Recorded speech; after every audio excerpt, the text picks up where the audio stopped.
जय श्री राम, जय श्री कृष्ण, हर हर महादेव। आज के इस वीडियो में हम सभी बात करेंगे शिकार करने की प्रक्रिया पर। अर्थात आज का इस वीडियो का विषय वस्तु है शिकार करना। किसी भी निर्दोष जीव को अकारण परेशान करना अथवा उसकी हत्या करना सदा ही पाप का कारक माना जाता है और यह पाप उस शिकारी के लिए कष्टदायक बन जाता है।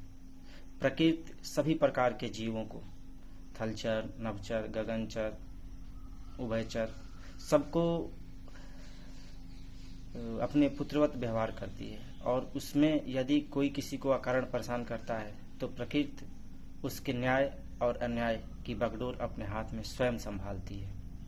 यहाँ तक कि भारतीय संविधान के अनुसार भी वन्य जीवों की सुरक्षा के लिए सशक्त कानून बनाए गए हैं। तो आज के इस वीडियो में हमें शिकार नहीं करना चाहिए, शिकार के बुरे परिणाम क्या हो सकते हैं, इसके शास्त्रीय उदाहरण को व्यक्त करेंगे।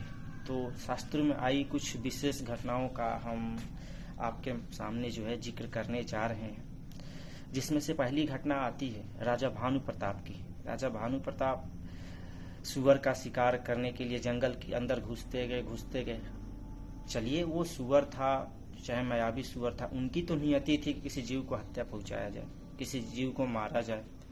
फिर वो इसी शिकार के पीछे पीछे अपने शत्रु एक तनु के पास चले गए और फिर ऐसे चाल में फंसे कि श्रापित हो गए और फिर उन्हें राक्षस बनने का श्राप मिल गया।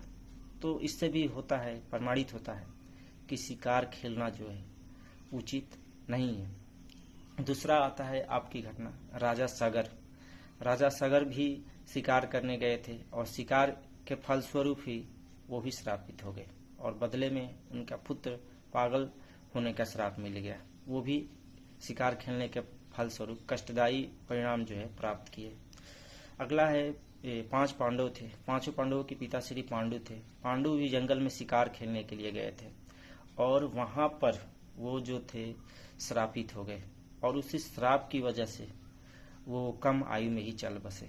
तो यहाँ पर भी साबित होता है कि शिकार खेलना जो है कष्टदायक होता है। किसी निर्जीव अबोध जीव की हत्या करने का हम में कोई जो है अधिकार नहीं है। अगली घटना आती है कि रामायण में आपने देखा होगा, जहाँ पे रामायण की शुरुआत होती है, जो पहला श्लोक बनता है, वहाँ पे बहेलिये जो होता है, 2 पक्षियों को, खेलते हुए पक्षियों में एक पक्षी को मार देता है और दूसरा पक्षी उसके वियोग में मर जाता है। फिर इस स्थिति को देख करके महर्षि वाल्मीकि अपने आप को काबू नहीं कर पाते हैं और वो उस बहेलिये को श्रापित कर देते हैं। तो यहाँ पर भी ये प्रमाणित होता है कि किसी जीव, पक्षी, वन्य जीव का जो है उसको घात करना, प्रतिघात करना, उसको कष्ट देना जो है कष्टदायक होता है। हमें शिकार जो है नहीं करना चाहिए। अगला उदाहरण आप देखते हैं कि राजा दशरथ जो थे वन्य जीव पे शिकार खेलने गए थे या नदी किनारे गए थे, जैसे भी बिना सोचे समझे शब्द वेदी बाण चला दिए। उनकी तो नियति यही रही होगी कि किसी को मारा जाए, शिकार किया जाए। यहाँ पे संशय रहता है, कुछ लोग जंगली जीव समझते हैं, कुछ लोग ये जंगली जीव तो जंगल में रहेगा, उसका अपना घर है। उन्होंने तीर चला दिया, वो तीर श्रवण कुमार को लग गई और फिर वो भी श्रापित हो गए कि तुम्हारी मृत्यु का विधान क्या होगा। जहाँ जहाँ बड़े बड़े राजा शिकार किए हैं वहाँ पे उनके मृत्यु का या उन्हें कष्ट का ही विधान आया हुआ है। अगला आप ज्वलंत उदाहरण देख सकते हैं कि स्वयं भगवान राम भी इस प्रकृति से नहीं लड़ सकते हैं। वो भी सोने के मृग को देख करके सीता जी के कहने पे शिकार करने चले गए और वन्य जीव है तो वन में विचरण करेगा ही, रहेगा ही। अपने जाने भर में तो वो हिरण के ही शिकार करने गए थे, लेकिन वो तीर मारीच को लग गई और बदले में क्या हुआ, ठीक उसी समय उनकी पत्नी का हरण हो गया और एक उनकी कष्टदायी कहानी शुरू हो गई। भगवान भी जो है शिकार के मिलने वाले परिणाम को नहीं टाल सके। हम जिस नियति से कर्म करते हैं वही प्रधान होता है। अगला, कर्ण ने अपने निशाने के दौरान जाने अनजाने किसी तरीका से गाय के बछड़े को मार दिया था और उसके गुरु परशुराम ने उसके लिए उसको श्रापित कर दिया और उसी श्राप के तले महाभारत के समय जो विषम परिस्थितियों में युद्ध करता हुआ वो जो था अर्जुन के द्वारा मारा गया। तो किसी भी जीव, किसी भी वन्य जीव, पशु पक्षी को हम अकारण मारते हैं तो उनकी कष्ट कहीं न कहीं श्राप बन के हमें लग ही जाती है। अगला उदाहरण आप एकलव्य को भी देख सकते हैं कि एकलव्य जब अपना निशाना साध रहा था तो एक कुत्ता बार बार उसको परेशान कर रहा था। तो कुत्ता तो अबोध है, जीव है, वो तो करेगा ही कुछ हरकत। इसका तो मतलब ये नहीं कि उसकी पूरा मुंह जो है तीर से ही भर दो, और कुत्ता खाएगा कहाँ, घूमेगा कहाँ, इस पे तो एकलव्य ने विचार नहीं किया।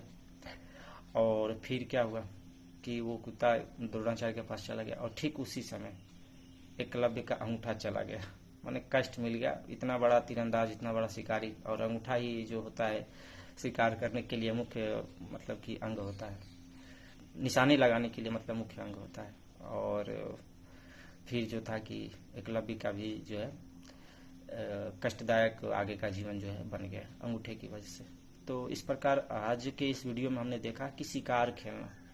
बहुत बार लोग होते हैं कि हम शाही लोग हैं, हम बहुत ये हैं, हमें खेलने का अधिकार है, हमारे ये हैं वो हैं, हम किसी गरीब सज्जन पुरुष को परेशान करके छेड़ करके जो है हम बड़ा बन सकते हैं, ये है। लेकिन ऐसा कुछ नहीं है। प्रकृति सबके लिए एक समान न्याय और अन्याय का नियम बना रखी है, और वो उसको दंडित करने का तरीका जो है यही है। वो भगवान राम से लेकर दशरथ तक, सगर बड़े बड़े महावीर तक को नहीं बख्शती है। तो हम आपको साधारण चीज़ है। इसीलिए मैं आप सभी से प्रार्थना करता हूँ, रिक्वेस्ट करता हूँ कि किसी भी वन्य जीव, पशु पक्षी, कुत्ता बिल्ली और अपने जंगल इलाके में निवास करने वाले जितने भी जीव जंतु हैं जो आपको नुकसान नहीं पहुंचा रहे हैं, आपसे कोसों दूर हैं, तो उन्हें अकारण उनका शिकार मत कीजिए, उनकी हत्या मत कीजिए। उन्हें भी कष्ट होता है, दुख होता है, दर्द होता है, और उनके दुख दर्द कष्ट कहीं ना कहीं परमात्मा तक पहुंच जाती है, और फिर हमें कहीं ना कहीं कष्ट का सामना करना ही पड़ता है। इसके साथ ही जय श्री राम, जय श्री कृष्ण, हर हर महादेव।